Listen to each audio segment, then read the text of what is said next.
करके। और ये देखें अंदर से भी, और फिर मैंने नीचे अंदर भी फ्लावर किए। खीर हमारी डन हो चुकी है।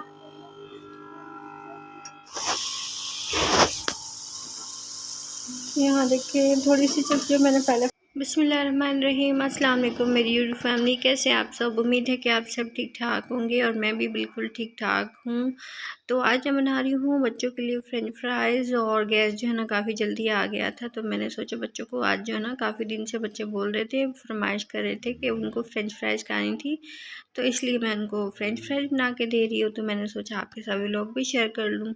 और कुछ जो है ना मैंने आपने थंबनेल पे पढ़ भी लिया होगा, और जो है ना कुछ मैं अपनी लाइफ के बारे में बताना चाहूँगी कि जो है ना मैं काफ़ी दिन से जो है ना डिस्टर्ब थी और काफ़ी परेशान हूँ घर में, और मेरे हस्बैंड भी, क्योंकि मैं कल गई थी, हमारे यहाँ जो है ना इंतकाल हो गया था मेरी जेठानी के बड़े भाई का, इन्ना लिल्लाहि व इन्ना इलैहि राजिऊन। तो अल्लाह पाक उनको जन्नतुल फिरदौस में अपना आला मुकाम अता फरमाए, तो अल्लाह पाक उनकी बख्शिश अता फरमाए। तो वहाँ पर हम लोग बैठे हुए थे, तो मेरी सास ने मुझे कहा कि आपका जो सामान है ना वहाँ घर जो आपने रखा हुआ है वो सारा ख़राब हो रहा है, जो है ना जो बेड है उनको पता नहीं वहाँ पे कोई लुई सी लग जाती है जिससे लकड़ी ख़त्म हो जाती है, तो वो जो है ना ख़राब हो रहा है। और जो फर्नीचर भी है आपका उसने जंग पकड़ लिया है, तो क्योंकि वो कच्चे घर है ना इस वजह से। तो पहले उनके दूसरे कमरे में पड़ा हुआ था, तो उन्होंने शोर किया हुआ था कितने सालों से कि हटा लो और ना हमें अपना घर बनवाना है। तो अभी 6 महीने ही नहीं हुए, मेरी अम्मी और मेरे हस्बैंड गए थे और सामान वगैरह दूसरे कमरे, मेरे सास का जो उन्होंने कच्चा कमरा बनवाया हुआ है तो उधर शिफ्ट करके आए हैं। अब वहाँ से कल से ना मैं गई थी, तो उन्होंने मुझे बोला कि आपका सामान बर्बाद हो रहा है, इसे बर्बाद होने से अच्छा है कि आप उसको बेच दो। तो बोलने से पहले मेरी सास ने कहा कि, लेकिन उन्होंने ज़रा भी नहीं सोचा कि मेरी अम्मी ने कितनी मेहनत से मुझे दिया है और मैंने इस्तेमाल भी नहीं किया। और आप कि मैंने जो है ना अपना कबर्ड्स जो है ना वो मैंने अपने देवर के हवाले कर दिया था। उन्होंने चाबी ले ली थी, तो मैंने कहा चलो कोई बात नहीं, बड़े हैं यूज़ करेंगे। लेकिन आप यकीन माने मैंने उनके अपने कबर्ड्स के अंदर एक कपड़ा भी नहीं हैंग करके देखा, ना ही अपनी कोई चीज़ रखी। और कभी मेरा वहाँ पर जाना हुआ तो मैं आपको ज़रूर दिखाऊंगी कि उन्होंने मेरे कबर्ड्स का, मेरे जो भी सामान पड़ा उन्होंने क्या सत्यानाश कर दिया। यानी कि मैंने इस्तेमाल करके भी नहीं देखा, क्योंकि मेरा घर नहीं है, और ना पंजाब में ना कराची में अपना घर नहीं है, क्योंकि मेरे हस्बैंड के भाइयों ने ना अपनी अपनी जगह के ऊपर कब्ज़ा कर लिया था और मेरे हस्बैंड को हिस्सा नहीं मिला। इस वजह से ना उन्होंने जो ना अपने जो मेरा बड़ा देवर है उसने अपने नाम पे सारी जगह कर ली है, 10 मरले का प्लॉट, और जो 10 मरले का एक और प्लॉट है वो मेरे उससे छोटे देवर ने अपने नाम मतलब मेरे मामू ने अपनी बेटी के नाम शादी के वक्त करा दिया था। तो मेरे देवर ने भी उनको लिख कर दे दिया था, और मेरी सास सब बीच में उनको एग्री, मतलब इस चीज़ पे एग्री थे और सब उनके नाम कर दिया था।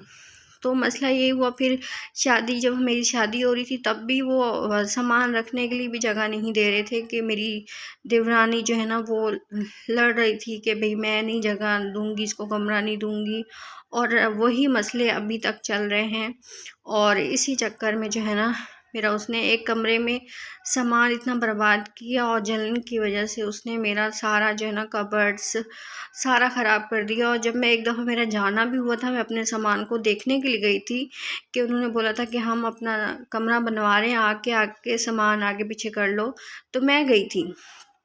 मेरी बच्ची भी एक साथ गई थी, अलीना, जब अलीना छोटी थी तो एक ही थी वो।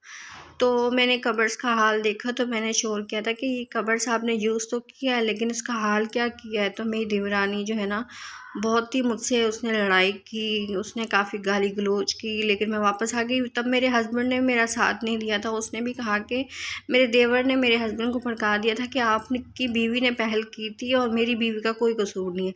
लेकिन 2-3 साल बाद जो है ना मेरे हस्बैंड ने मेरी इस बात को नहीं मान 2-3 साल बाद मेरे हस्बैंड गए थे अपने किसी काम की वजह से, लेकिन उनको ना मेरे हस्बैंड का घर आना पसंद नहीं हुआ, और उन्होंने मेरे हस्बैंड के साथ भी वही सलूक किया, मेरे से भी बदतर सलूक किया, और जो है ना उन्होंने मेरे हस्बैंड की बेइज्जती की। लेकिन तब मेरे हस्बैंड को समझ आया, उन्होंने मुझे फ़ोन करके बताया कि तुमने जो उस वक्त बताया था, कहा था ना, तुमने बिल्कुल ठीक कहा था कि ये औरत गलत है, कि ये बदतमीज़ी करती है। तो भाई, उस टाइम भाई ने मुझे बोला था कि आपकी बीवी ने गलत किया, लेकिन मैं मौजूद नहीं था। लेकिन आज मैंने, जब इसने मेरे साथ की है बदतमीज़ी और इसके घर वालों को भी इसने बुला लिया था, तो आज मुझे पता चला कि आप सही हो और ये गलत है। तो कल से जो है ना काफ़ी मेरे दिमाग में डिप्रेशन चल रहा है, टेंशन चल रही है कि अब क्या करें। यहाँ से जो है ना हस्बैंड को दुकान खाली करने का कह दिया, क्योंकि मकान मालिक जो है ना दुकान सेल कर रहे हैं। और जो है ना कल मैं सास के घर गई तो उन्होंने बोल दिया कि भाई सामान आपका ख़राब हो रहा है, इससे अच्छा तो आप बेच दो। तो बोलने वाले ज़रा भी नहीं सोचते हैं कि जिस बच्ची ने कि इस्तेमाल ही नहीं किया सामान, और ना ही उसको 1-2 महीना यूज़ किया है, और हमने इतना बर्बाद कर दिया है, तो हम बोल भी कैसे सकते हैं कि आप बेच दो। मेरी सास तो पंजाब जाती रहती है, लेकिन कभी हाथ भी नहीं लगा के देखा उसको कि कैसा पड़ा है, ज़रा सी मैं डस्टिंग कर लूँ या कुछ ऐसा।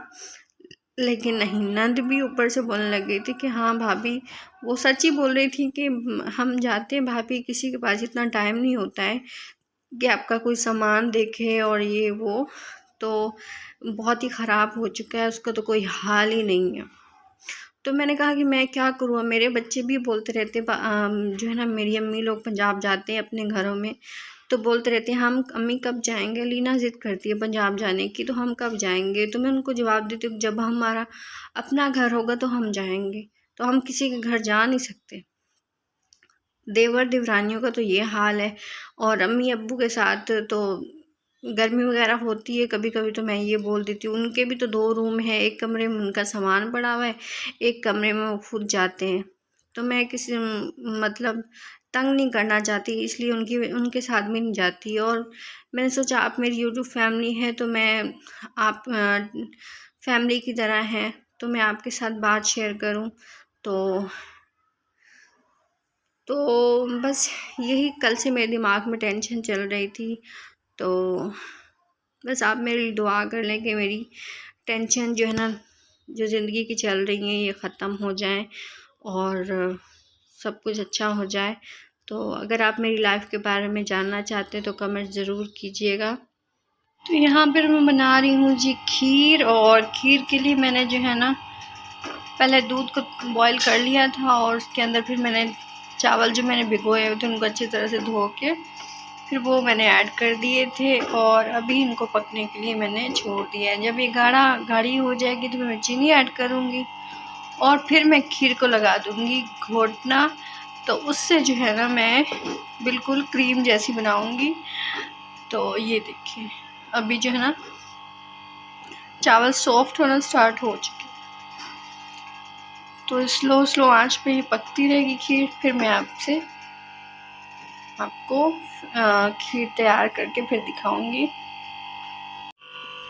तो यहाँ पर देखिए मेरी गाढ़ी सी जो है ना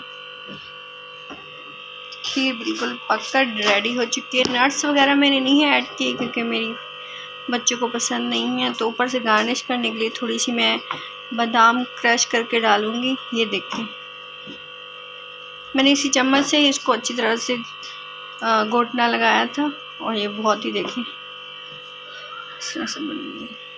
तो यहाँ मैं साथ साथ जो है ना रात की रोटी भी बना रही हूँ। तो यहाँ खाना भी मैंने अभी बनाया है। एक तरफ सालन चढ़ाया था, फिर ये खीर भी चढ़ा दी थी, और फिर अभी मैंने ये रोटी बना ली है। रोटी भी डन हो चुकी है और मेरी खीर भी डन हो चुकी है।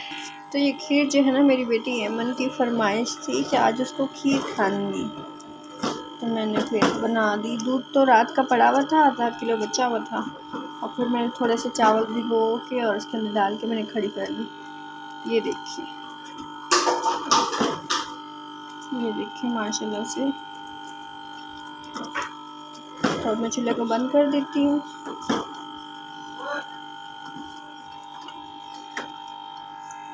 यहाँ जो है ना ये खीर वाली प्लेट्स पड़ी थी मेरे पास, तो मैंने कहा अलीना एमन को जो है ना इसके अंदर डाल के दूंगी तो इसको अच्छी लगेगी।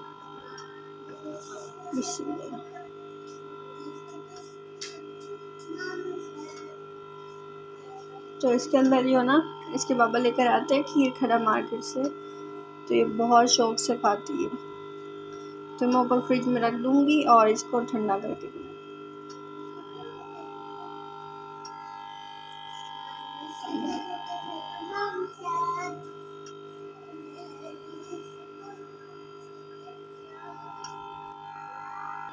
तो यहाँ जो है ना थोड़े से बादाम ऐड कर दूँगी, उसे गार्निश कर दूँगी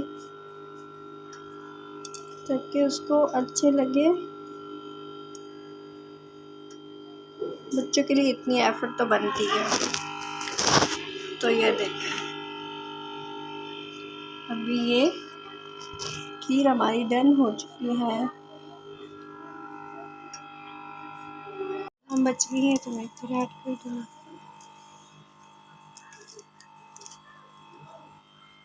मैं थैली के अंदर डाल के कूट ली थी। तो ये देखिए, इसको मिक्स कर लेती हूँ। तो थोड़ा बहुत तो चलता है, लेकिन ज़्यादा वगैरह ये नट्स डले हुए पसंद नहीं करते, तो मैं ज़्यादा डालती भी नहीं फिर। तो ये हमारी खीर चलो बिल्कुल ऑलमोस्ट डन है। क्या बना दो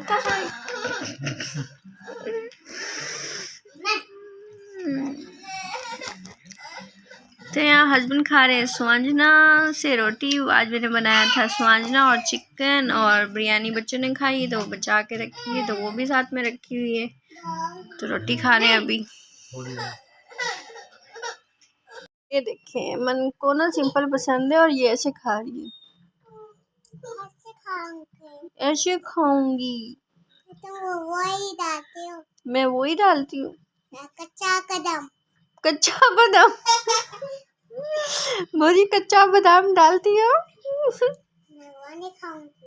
नहीं खाओगी? इतनी मेहनत तो की है मैंने। वो नहीं खाऊंगी। तो ये देखें, आज मैंने बनाई है बास्केट, फ्लावर बास्केट बनाई है, और वो है ये हार्ड पेपर से बनाई है। तो ये मेरी मासूमों को लेके जाई थी स्कूल में, इनके एग्ज़ाम है, तो उन्होंने हैंडीक्राफ्ट जो है ना बनवाया है।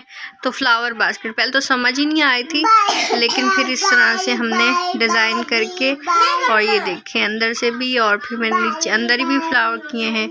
तो ये भाभी भी हेल्प करी थी साथ में, और बस हम लगे थे। और ये देखें सारा इतना मैस हुआ हुआ है, और ये 2-3 घंटे लग गए इस बास्केट को बनाते हुए। तो आज की मैंने जो है ना काफ़ी अरसे बाद, जिन्हें हम स्कूल जाते थे तो ये बनाते थे, तो आज जाके मैंने ये बनाया है। तब बहुत इजी था, लेकिन